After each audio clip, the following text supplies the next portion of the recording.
Muy buenas noches, jóvenes, ¿cómo están? Bueno, ya estamos grabando. Muy buenas noches, jóvenes, ¿cómo están? Recuerden, tenemos esta clase pendiente, por error les di la hemostasia 2 y tenía que dar la hemostasia 1.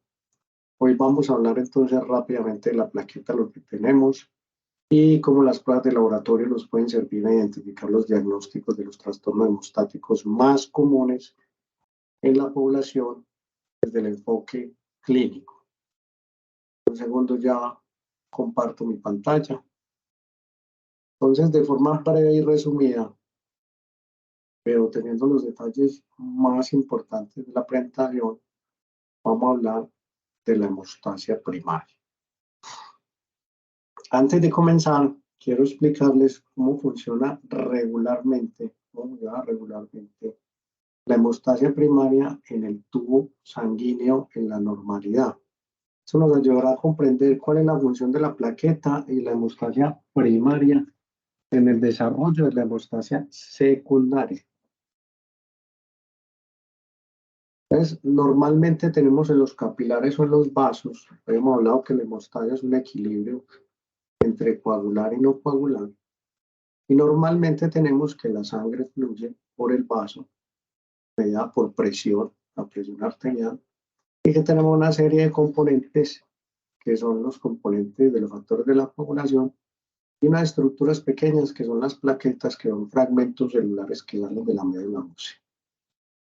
Estas plaquetas se van a activar siempre y cuando haya una ruptura o daño del tejido.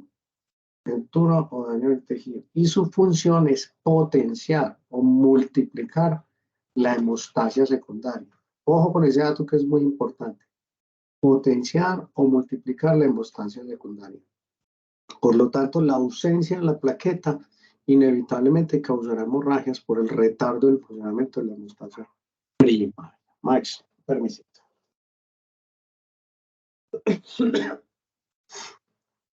Debajo del endotelio, recuerden que tenemos unas membranas basales y un tejido que usualmente es colágeno,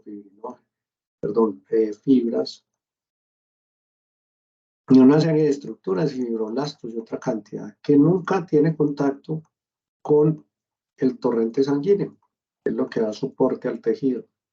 Pero cuando hay ruptura del tejido, cuando hay ruptura por cualquier causa, entonces este colágeno queda expuesto, o estas fibras que lo llamamos factor tisular. Todas esas sustancias le llamamos factor tisular, es decir, factor de tejido, cualquier sustancia. Y la plaqueta entonces va a sufrir unos eventos que van a ser los iniciales. El primer paso que sucede en la hemostasia primaria, el primer paso, es una vasoconstricción, mediada por el propio músculo liso que está rodeando la arteria o los vasos. Por eso cuando nos cortamos, inmediatamente no sangramos. Esa vasoconstricción dura segundos, unos 10 segundos o menos. Y luego le da el tiempo suficiente para que la plaqueta comience su proceso de adhesión. Es decir, va y se encuentra con el factor tisular y comienza un proceso que se llama el proceso de la adhesión. Reconoce el sitio de la adhesión y se activa. Paso 2. Entonces está el proceso de la adhesión y comenzamos los procesos de la activación plaquetal. En el paso 3 vamos a tener un proceso que lo vamos a llamar el proceso de la agregación, es decir, se empiezan a formar puentes de fibrina que van a unir esta plaqueta,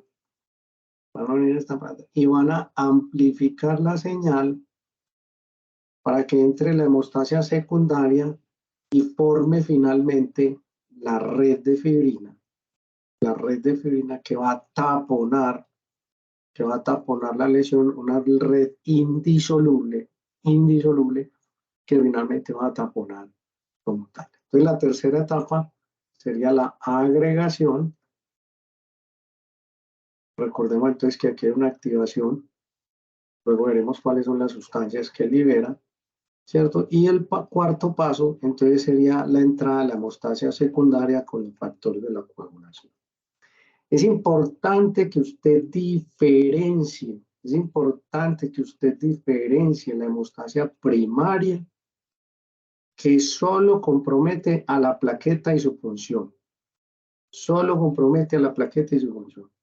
Y diferencia en la hemostasia secundaria, que son los factores de la coagulación. No confundir estos dos términos, porque ambos clínicamente son diferentes. Usted como médico general tiene que ser capaz de diagnosticar. La mínima competencia es que usted sea capaz de decir si el trastorno es primario o secundario. Hasta aquí es el principal objetivo de esta clase. Caso contrario, entonces en este caso, por ejemplo, si no taponamos esa lesión, pues lo que va a suceder es que una vez se rompe el sistema y no hay quien tapone ese huequito que se formó, entonces simplemente los glóbulos rojos van a salir por esta lesión que estaba aquí, van a salir, y si es en el tejido subcutáneo, se van por el tejido subcutáneo los glóbulos rojos y van a formar lo que ustedes llaman un morado o una equimosis. Entonces, dependiendo de cuánto se demore esta lesión, si esta lesión se demora mucho en taponar, pues el morado cada vez es mayor porque hay más pérdida de tejido sanguíneo, por el subcutáneo. Y si es una lesión abierta, entonces vamos a sufrir que los glóbulos rojos se salen por la herida y vamos a presentar una hemorragia. En cualquiera de los casos, la falta de plaquetas, de nuevo, evita la activación de la hemostasia secundaria, conllevando a la presencia de hemorragias. Vamos a ver cuáles son esos trastornos plaquetarios en esta clase. Muy importante que logre entender que en el infarto del miocardio vamos a presentar unos ateromas o unas placas que son inestables. Estas placas inestables es el mismo proceso, solo que es endógeno. Estas placas tienen aquí factor tisular, células espumosas, etcétera, etcétera, etcétera. Entonces, cuando tenemos un ateroma y este ateroma por alguna razón se vuelve inestable y se rompe, pues libera el factor tisular, que ya lo vimos, que es el principal desencadenante para la agregación plaquetaria. Perdón, para la adhesión plaquetaria. Y la plaqueta se adhiere, luego se agrega, potencia la señal, y como esta lesión no desaparece, entonces se forma un trombo de fibrina que no despega porque está adherido a la lesión, que no despega porque está adherido a la lesión. Y este trombo pues corta el flujo sanguíneo de la arteria que está en el corazón, corta el flujo sanguíneo, generando una isquemia y posteriormente un infarto o una muerte celular, dependiendo del grado del infarto. Por eso es uno de los mecanismos importantes recordar que aquí utilizamos, para evitar esto, unos antiagregantes plaquetarios. Usted los va a consultar, cómo se utiliza. ¿Cuál es la función del antiagregante plaquetario? Pues muy facilita. Si la lesión, por algún motivo, si este ateroma o esta placa inestable, por algún motivo se rompe, pues simplemente vamos a evitar la agregación de la plaqueta y por ende la potenciación y la formación del trombo. La potenciación del trombo. Entonces nos va a favorecer a que el elemento isquémico no sea tan grande. Y por otro lado, en el caso tal de que ocurra la ruptura de la plaqueta y se forme la red de fibrina, causando isquemia, este taponamiento del flujo, entonces utilizaremos en este caso, en la isquemia, en las primeras horas, una sustancia que sea fibrinolítica, es decir, que rompa la red de fibrina, que rompan la red de fibrina para permitir que este coágulo desaparezca y permitir el flujo o que otra vez haya un flujo. Entonces, en este caso, utilizamos fibrinolíticos que serán motivo de consulta. Fibrinolíticos que serán su consulta para que lo correlacionen con la materia cardiovascular. La hemostasia, ya lo dijimos, es el mantenimiento. En la clase antepasada dijimos que el equilibrio entre formar y no formar coágulos. Hablamos que constantemente en el día a día formamos coágulos. Por turbulencias, por múltiples causas se forman coágulos, pero que esa formación de coágulos vuelve y entra el sistema fibrinolítico y lo destruye. Pero en este caso, la hemostasia primaria es cuando tenemos exposición del factor tisular. Constantemente la presión arterial y muchas cosas nos pueden llevar a una ruptura de vasos o procesos proinflamatorios pueden llegar a exponer sustancias procoagulantes que activan la hemostasia primaria. Repito, procesos inflamatorios pueden llegar a la activación de la hemostasia primaria. Primer paso ya vimos vasoconstricción, ya lo expliqué, y luego vamos a pasar a la hemostasia secundaria que le explicamos en la clase pasada. Componente vascular, lo acabo de explicar en la primera diapositiva. Básicamente es exponer el factor tisular, las células, los detritos celulares, aquí estamos hablando de colágeno, de lefaransulfato, de todas esas sustancias que tenemos ahí. Y vamos a tener el factor de von Willebrand, que es una proteína, glicoproteína necesaria para la adhesión de la plaqueta y que se produce en el endotelio. Entonces, este factor va a ser clave para la unión de la plaqueta con el endotelio. Repito, clave para la unión de la plaqueta con el endotelio.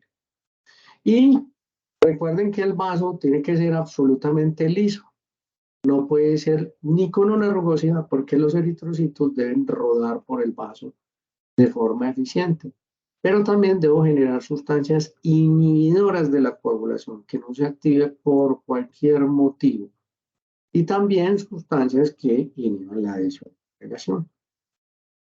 Hablamos que el factor von Willebrand nos une la plaqueta con el endotelio. Entonces, ese factor von Willebrand tiene sitio de unión con el colágeno, tiene sitio de unión con el factor 8. Por eso vamos a ver que cada vez que hay falla en el factor von Willebrand, también se disminuye el factor 8. Ojo, este von Willebrand es protector del factor 8. Entonces, si hay deficiencia de von Willebrand, también tengo deficiencia del factor 8 y disminución del factor 8 o de la sobrevida del factor.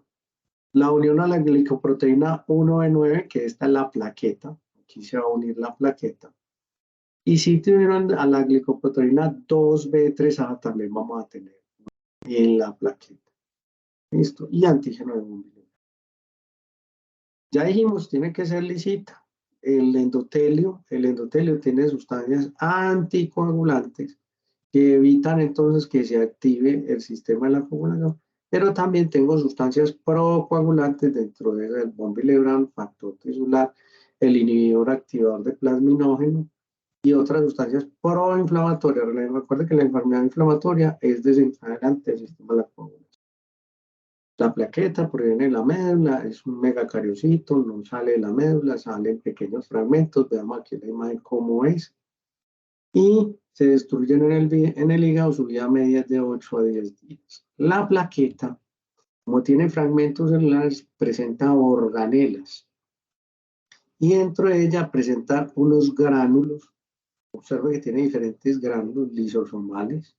Tiene un sistema canalicular que le aumenta su superficie de contacto con el plasma.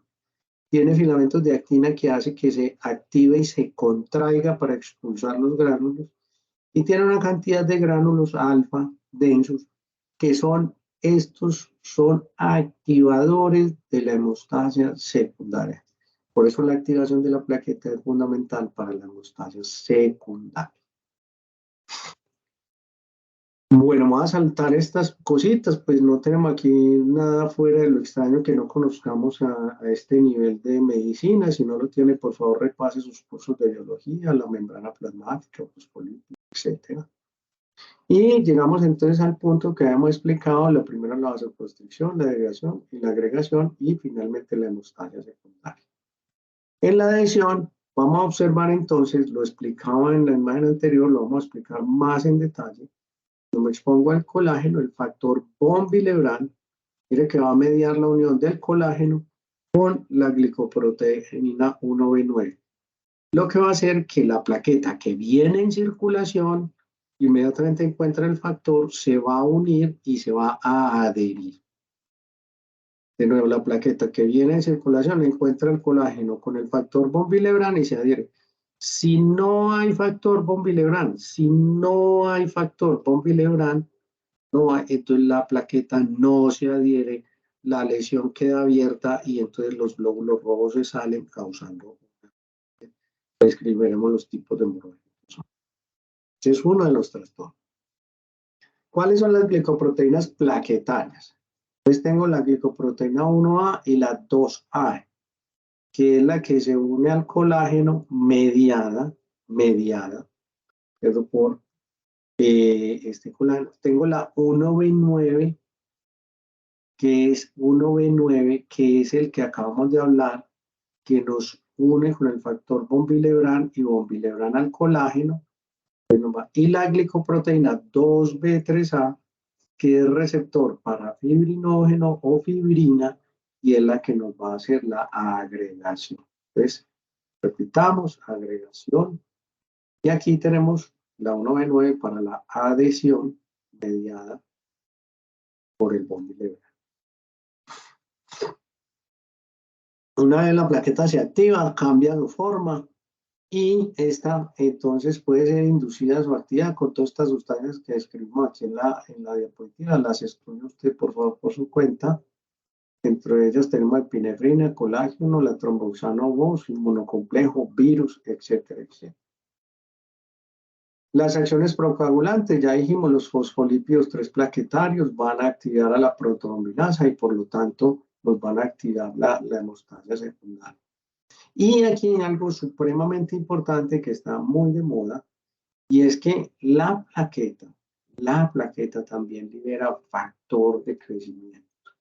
Y este factor de crecimiento es el que permite o estimula la reparación del tejido, los fibroblastos, etcétera, etcétera. Por eso hoy en día tenemos un plasma rico en plaqueta que parece ser que van en búsqueda de este factor de crecimiento que nos va a ayudar a la reparación de los tejidos.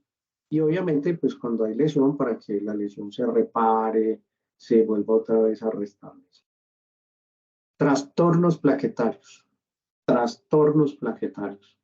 Ojo pues, las pruebas de tamizaje, las más usuales las vamos a hacer a partir del hemograma. Y en el hemograma nos vamos a fijar en un parámetro muy importante que es el número de plaquetas, que debe oscilar entre 100.000 a 400.000 en la normalidad. Eso es lo normal, puede oscilar en esos rangos. Si el paciente presenta menos de 100.000 plaquetas, sangra fácilmente.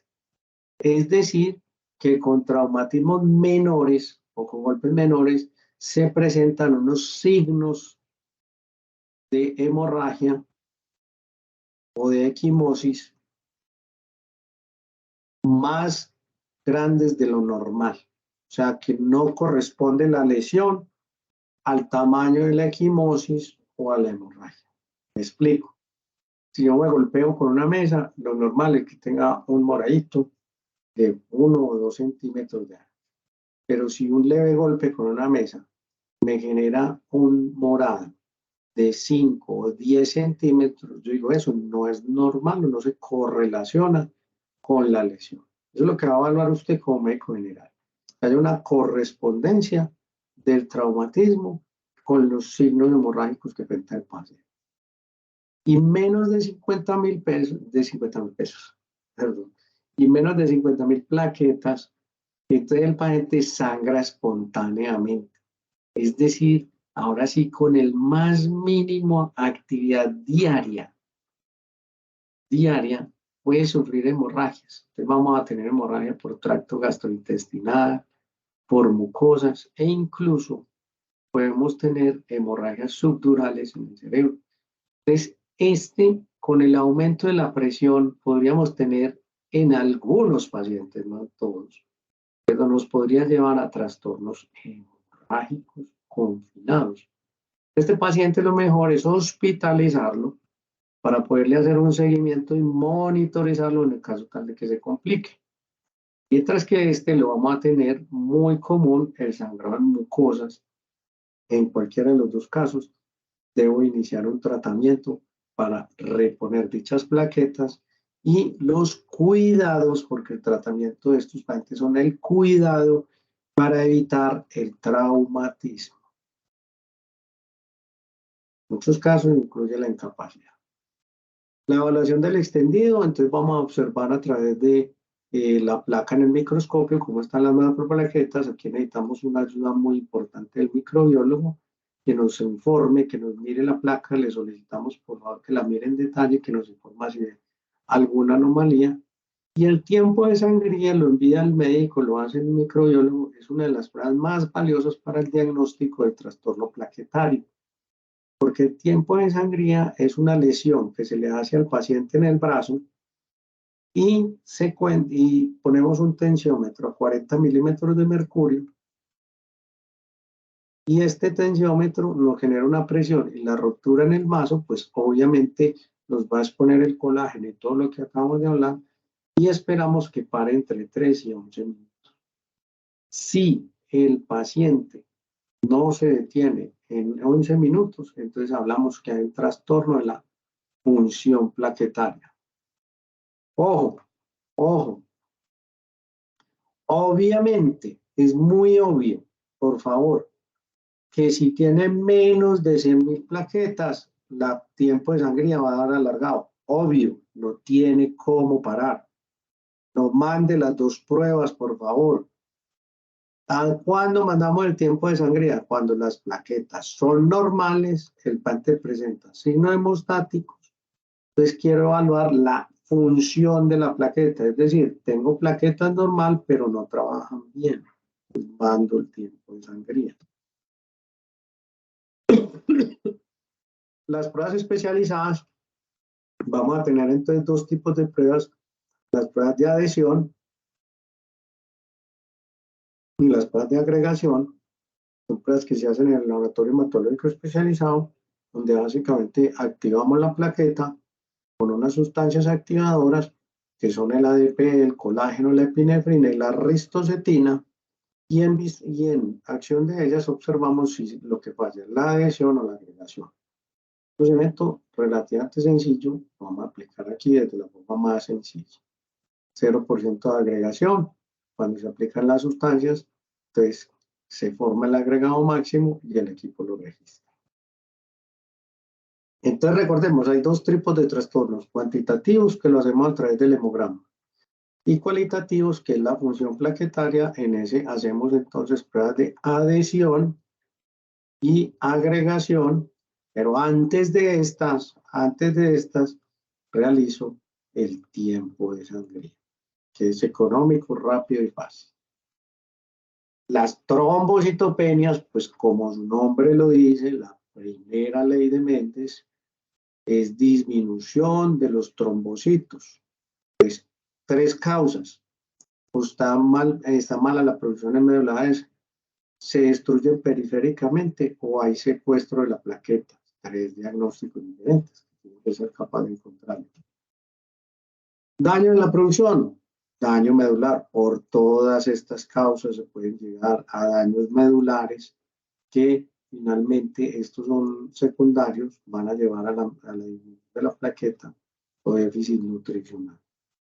Distribución anormal, secuestro por el vaso o por daño hepático, nos van a llevar al secuestro de plaqueta. Destrucción, la coagulación intravascular diseminada, ya un agotamiento de los recursos. Síndrome hemolítico, venenos ofídicos también hacen una destrucción de la plaqueta. Y todas estas enfermedades también pueden llevar a una destrucción acelerada de la plaqueta sin capacidad de reposición. 3 trastornos plaquetarios los más comunes son la enfermedad de von Willebrand, Bernard-Soulier y Glasser. Ya hicimos la primera. Antes de empezar, entonces hagamos un repaso. Tenemos el endotelio, que está dibujadito ahí en rojo, aquí está señalado. Esto es muy facilito, esto es de coquito. El endotelio, ya sabemos, produce un factor que está en verde, que se llama el factor von Willebrand, que nos hace la unión del endotelio cuando hay lesión, hace unión del endotelio con la glicoproteína 1B9, que la ven en naranja. Entonces, media la unión, y a este proceso lo llamamos el proceso de la adhesión.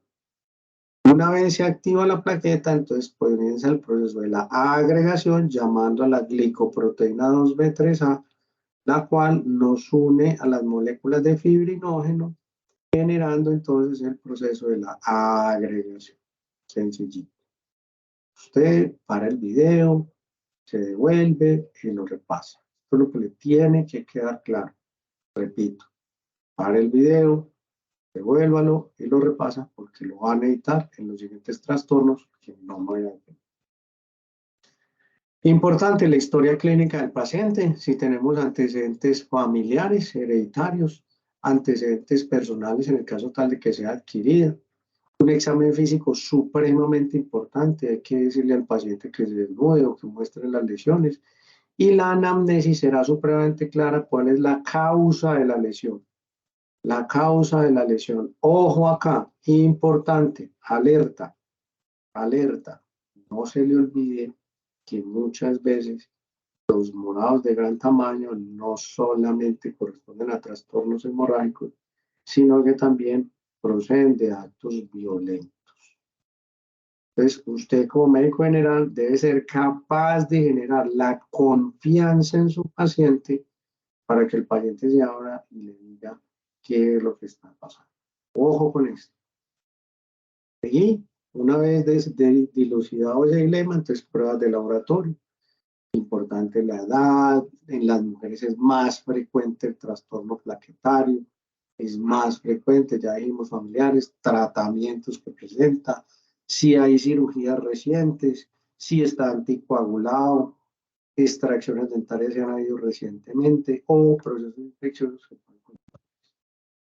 Lo más común de los trastornos de la hemostasia primaria son estos 4 primeros puntos que están acá. Las petequias, en su clínica le enseñarán a diferenciar petequias, pero no necesita esperar hasta allá. En Google o en un atlas puede encontrar usted muy fácilmente cómo se identifican las petequias en el paciente. No es normal que se presenten en la actividad habitual o normal del paciente y nos da una primera alerta de que se debe hacer, perdón, de sospecha de hemostasia primaria. Pregunta, respóndase usted ahí. Voy a dar 3 segundos para que lo diga en voz alta. Pregunta, ante las petequias, ¿cuál será la primera ayuda diagnóstica que debo solicitar?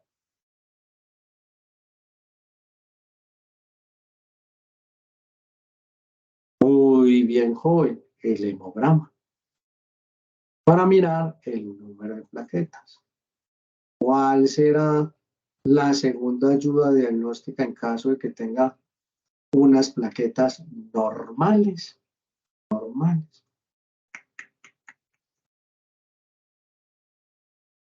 Tiempo de sangría, muy bien, excelente, va muy bien. Y una vez se encuentre la normalidad en el tiempo de sangría, pues solo le queda una respuesta, que es la agregación y la adhesión. Lo mismo va a ser para todos los trastornos. Lo felicito si lo logro. Si no, esfuércese más. Petequias. Entonces, equimosis. Entonces, se presenta más en la hemostasia también secundaria, pero aquí vamos a tener unos equimosis pequeños, unos sangrados pequeños de color amarilloso y que se presentan con traumatismos menores. Epistasis es uno de los trastornos más comunes, sangrado en mucosas. Sangrado mucoso es uno de los trastornos más comunes de los pacientes con trastorno plaquetario. O hay que preguntar si el paciente se urgó, se molestó, si ha tenido lesión o cirugías recientes que conllevan a esto. Si el sangrado es espontáneo y frecuente, no es que me vino una vez al año, ya tengo trastorno hemostático, no, frecuente. Usted tiene que preguntar la frecuencia del trastorno y tiene que preguntar qué antes de que el sangrado, qué estaba haciendo, para poder saber si realmente es. Otro de los trastornos más comunes en la púrpura trombocitopénica es, como su palabra lo dice, púrpura trombocitopénica, es que hay desaparición de las plaquetas. Y entonces nos va a presentar sangrados o unas petequias, perdón, unas lesiones púrpuras muy características por la falta de plaqueta. Volvemos a preguntar a ver si lo logra. En este paciente, ¿cuál será la primera ayuda diagnóstica que voy a solicitar? El hemograma, muy bien, más. Es un gato muy teso. El hemograma para verificar de nuevo el número de plaquetas y luego buscar la causa. Definitivamente viene la hemorragia, que sería una falla de la activación de la hemostasia secundaria. Recordemos que si no hay plaqueta, entonces la hemostasia secundaria se activará.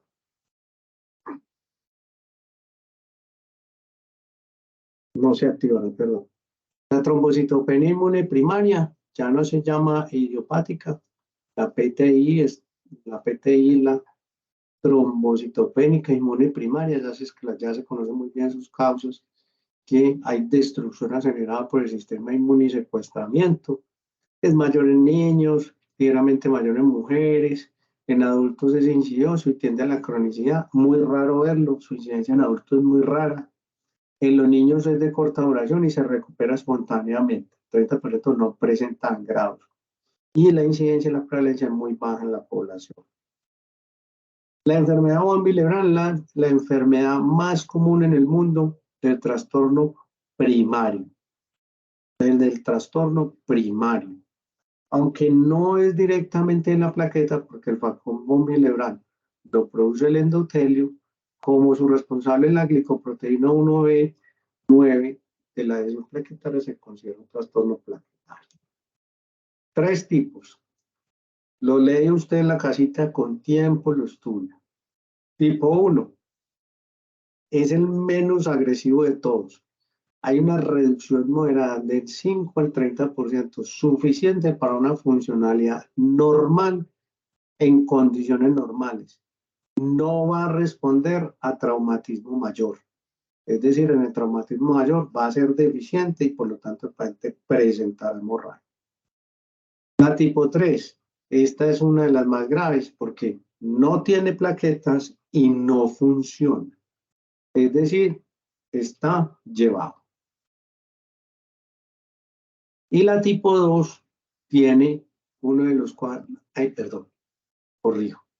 La tipo 3, estos pacientes, corrijo, tienen una evidencia menor al 5%, menor al 5%. Recuerden que se ve afectado el factor 8, repito, retomo.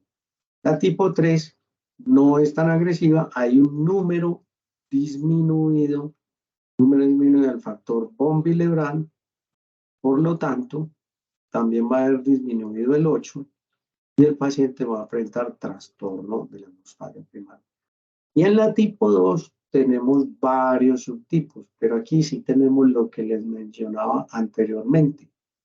Varios subtipos. En la mayoría de los casos hay muy poca plaqueta y muy poca funcionalidad. Muy poca funcionalidad. Aquí tienen su tablita para que miren entonces cómo sería la respuesta ante el estímulo con la ristocetina, que es la que tenemos, y miremos entonces cómo son los diferentes trastornos que tenemos en la hemostasia. Con la duda, hombre, y esto que lo estamos grabando, a ver, tiene prevalencia del 1,3, trastorno recibo de las paternas. Nulos. Con frecuencias indetectables. Hemorragias. Recurrente de hemorragia musculoesquelética en tejido blando. Sí, yo creo que estamos bien. Bueno. Diagnóstico por el laboratorio. Entonces recuerden que lo primero que tenemos que mandar es el hemograma. Si observamos que el hemograma está normal, hacemos tiempo de sangría, que no debe durar más de 11 minutos. Le decimos al microbiólogo que nos mire las plaquetas y comenzamos las pruebas. Entonces, ¿cómo son las pruebas? Vámonos acá. No, retomemos la prueba acá. Entonces, las pruebas es de la siguiente forma. Voy a adicionar 2 activadores. 1, la ristocetina. Y 2, ADP, colágeno y epinefrina. La ristocetina me va a activar la unión del factor von Willebrand con la glicoproteína 1B9.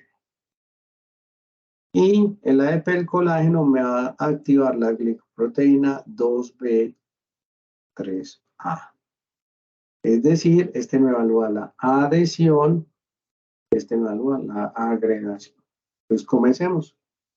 Si este paciente me dice que está disminuido el von Willebrand, es muy lógico que no funcione la adhesión. Vamos a mirarla. Esta no. Vamos a mirarla. Entonces se le adiciona ADP, colágeno y epinefrina. Cada canal con cada color. Verde, rojo y azul. Y por ahí el cuarto, la ristocetina. Efectivamente, ¿qué observo con ristocetina? Que no genera reacción, su porcentaje máximo de acción es muy inferior, por lo que concluyo que hay defectos en la adhesión. Bernard-Soulier es igual en las pruebas de agregación. ¿Por qué? Porque la falla es en la glicoproteína 1B9. Por lo tanto,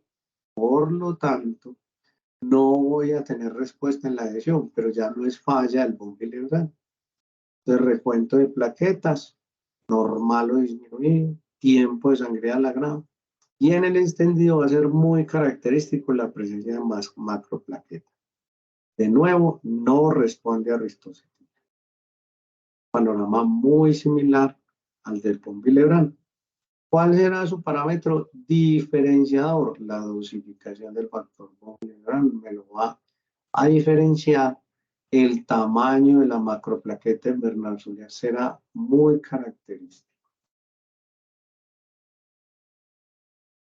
Por último, la trombastemia en Glassman, ya lo dijimos, un trastorno autosómico recesivo, ¿no? Plaqueta normal, tiempo de sangría normal, extendido normal, pero en este caso no hay reacción con ADP, colágeno y epinefrina, pero sí voy a tener reacción con ristocetina.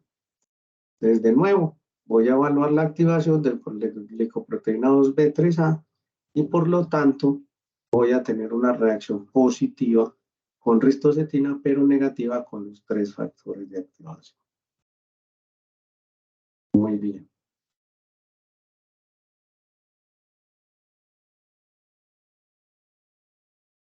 Recuerden, compañeros, entonces, las competencias mínimas que debe tener el médico general es saber diferenciar entre la hemostasia primaria y secundaria con estos fundamentos básicos que acabamos de ver, que los utilizará en su clínica.